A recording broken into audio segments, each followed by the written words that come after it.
বাজার এলাকায় এক বৃদ্ধা মহিলার রহস্যজনক মৃত্যু ঘিরে চাঞ্চল্য। জানা যায় তিনি একাই বাড়িতে বসবাস করতেন। তার 3 মেয়ে ও 3 ছেলে বিভিন্ন স্থানে থাকেন।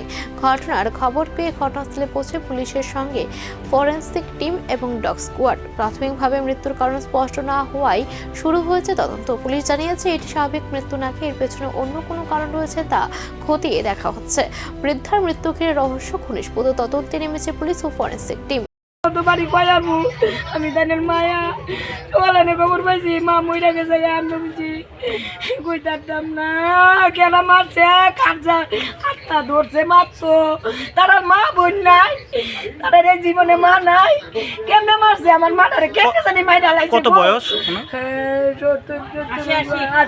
কে মারছে মনে করে? কইতাম না ভগবান বিনে কেউ জানে না। কে কে আছে ওনার? কেউ নাই আনো মেজো ভাই তাই আবে না, ছোটো ভাই তাই লিখছো মনি আর বড় ভাই তাই লিখছো মনি।